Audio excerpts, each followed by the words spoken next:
उपराष्ट्रपती पदासाठी एनडीएच्या उमेदवाराला पाठिंबा द्या अशी विनंती मुख्यमंत्री फडणवीसांनी उद्धव ठाकरे आणि शरद पवार यांना केली आहे।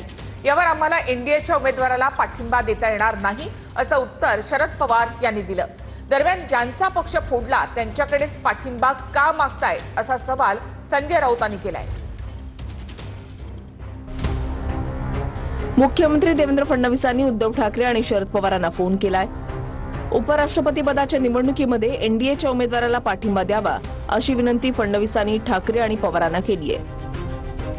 उपराष्ट्रपती पदासाठी एनडीएकडून सीपी राधाकृष्णन आणि इंडिया आघाडीकडून बी सुदर्शन रेड्डी रिंगणामध्ये आहेत। महाराष्ट्राच्या एका मतदाराला तुमच्या दोन्ही पक्षांनी त्या ठिकाणी समर्थन द्यावं अशा प्रकारची विनंती मी त्यांना केली।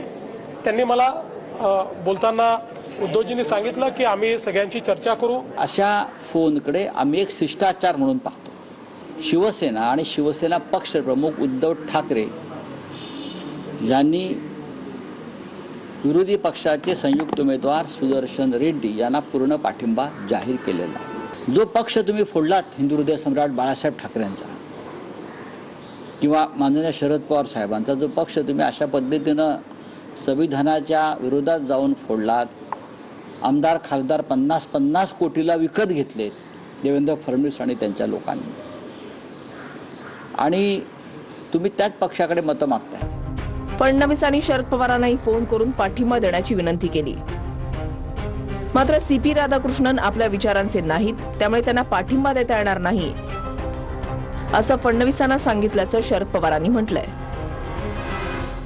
सन्माननीय उद्धव ठाकरेजी आणि सन्माननीय शरद पवारजी या दोघांनाही फोन केला होता आणि मी त्यांना विनंती केली तुमच्या दोन्ही पक्षांनी त्या ठिकाणी समर्थन द्यावं अशा प्रकारची विनंती मी त्यांना केली।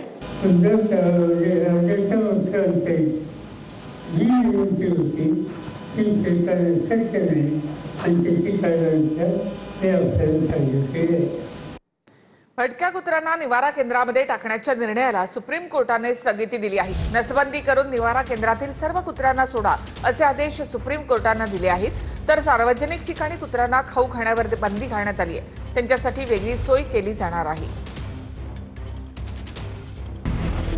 भटक्या कुत्र्यांच्या मुद्द्यावरून सुप्रीम कोर्टाने महत्त्वपूर्ण निर्णय दिलाय।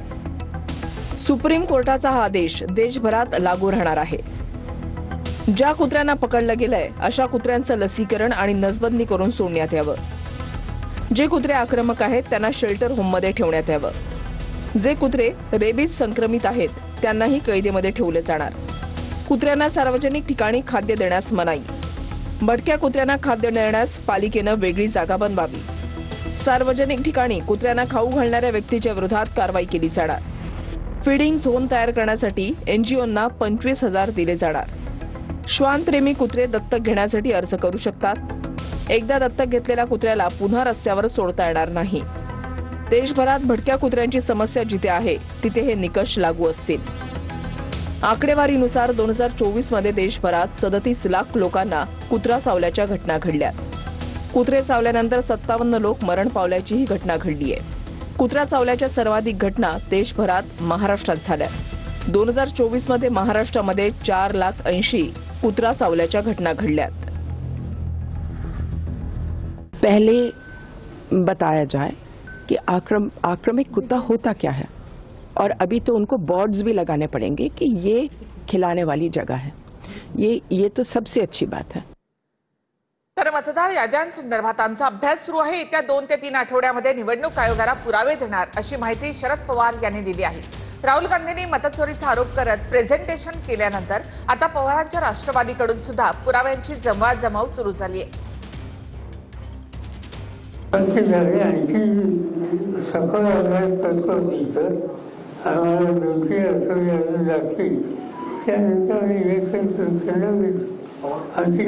अपेक्षा नाही, तर इलेक्शन कमिशनला राहुल गांधी यांनी सगळे इश्यू वाढल्यानंतर जी प्रतिक्रिया त्यांनी दिली ती प्रतिक्रिया बघितल्यानंतर त्यांच्याकडून इथं काही वेगळं सहानुभूती निर्णय होईल असं दिसत।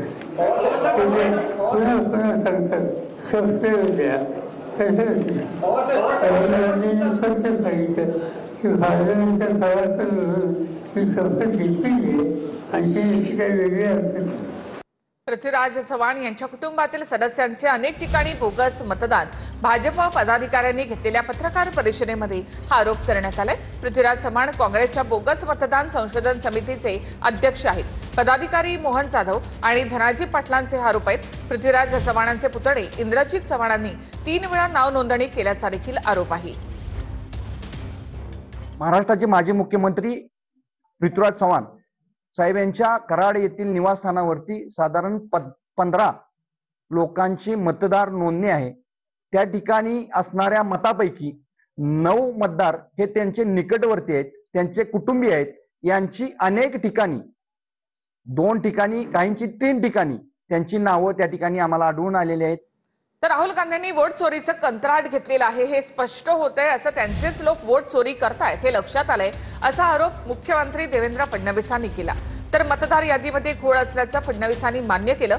आता निवडणूक आयोगाला सरळ करण्यासाठी फडणवीसांनी आमच्यासोबत सामील व्हावं असं आवाहन जयंत पाटलांनी केलंय.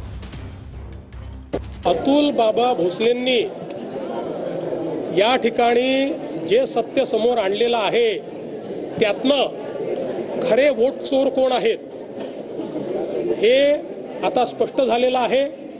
आता वोट चोरीचा सगळा कॉन्ट्रॅक्ट राहुल गांधींनीच घेतलेला आहे आणि त्यांचेच लोक या ठिकाणी वोट चोरी करतायत हे लक्षात आलेलं आहे.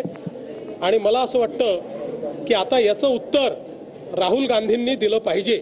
बात है, ये अच्छी बात है कि देवेंद्र फडणवीस भी मान गए कि वोटर लिस्ट में धांधली होती है और यही हम चाहते हैं और हम कहते हैं उनको अगर ये ऑब्जेक्शन होगा तो उन्होंने भी हमारे ये जो प्रयास जो चालू है उसमें जुड़ जाना चाहिए और इलेक्शन कमीशन को लाइन पे लाने की जरूरत जो है उसमें सहभाग होना चाहिए.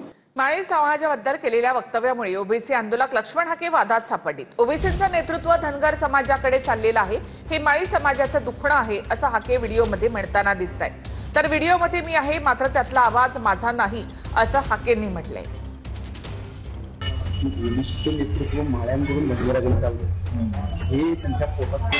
माळी समाजाबद्दल केलेल्या वक्तव्यामुळे ओबीसी आंदोलक लक्ष्मण हाके वादात सापडले.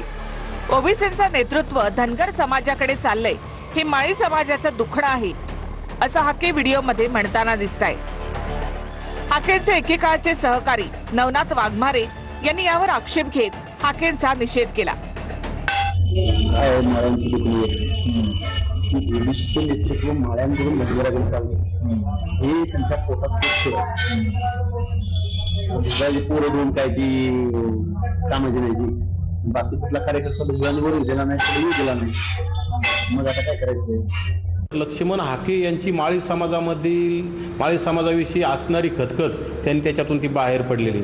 ज्या माळी समाजानं नवनाथ वाघमारेच्या अगोदर तुमचा सन्मान केला, यथोचित सन्मान केला, नवनाथ वाघमारेच्या अगोदर तुमचा सत्कार केला आणि तुम्ही जर त्या माळी समाजाविषयी असं बोलत असाल ते अत्यंत दुर्दैवी आणि अत्यंत चुकीचं आहे. हे अतिशय माळी समाजाला वेदना देणार आहे. व्हिडिओ व्हायरल झाल्यानंतर लक्ष्मण हाकेंनी स्पष्टीकरण दिलं. व्हिडिओमध्ये मीच दिसतोय मात्र त्यातला आवाज माझा नाही असं हाके म्हणतायत. मात्र व्हिडिओमधला आवाज हाकेंचाच आहे असा दावा नवनाथ वाघमारे यांनी केलाय. ती इमेज जरी माझी असली तर तो आवाज माझा नाही आणि हा फेक व्हिडिओ आहे.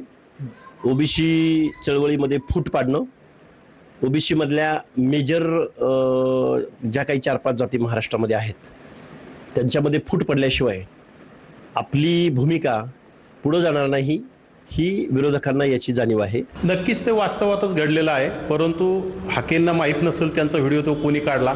त्यांच्या जवळच्या सहकार्याने तो व्हिडिओ त्यांचा तयार केला आणि त्यांच्या म्हणजे सहकारी सुद्धा त्यांच्याकडे विश्वासू नाहीत. त्यांनी सापसेल माळी समाजाची दिलगिरी व्यक्त करावी, माळी समाजाची माफी मागावी मोठ्या मनाने.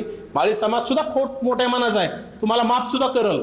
परंतु तुम्ही उगाच त्याच्यात रेटून नेण्याचं काम करू नये. जो स्वतः तुमचाच व्हिडिओ आहे, तुम्हीच बोललेले आहात. हे सकाळीच त्यांचे 2-3 वेळा फोन आले होते आणि मग नंतर मी त्यांच्याशी बोललो तर त्यांनी सांगितलं काहीतरी गैरसमज झालेले आहे आणि मी त्या संदर्भामध्ये खुलासा करणार आहे. आणि मी सांगितलं सगळ्यांना की यावर कुणी आता कॉमेंट करायची नाही. तर नाशिकच्या पालकमंत्री पदावरून सत्ताधाऱ्यांमध्येच जुंपली आहे. भुजबळांच्या नावाला शिंदेच्या शिवसेनेचे आमदार सुहास कांदेंनी विरोध केलाय. कांदेंच्या विरोधानंतर भुजबळांनी यावर प्रतिक्रिया देणं टाळलं. दुसरीकडे पालकमंत्री पदाचा निर्णय मुख्यमंत्री घेतील अशी प्रतिक्रिया उपमुख्यमंत्री अजित पवार यांनी दिली आहे.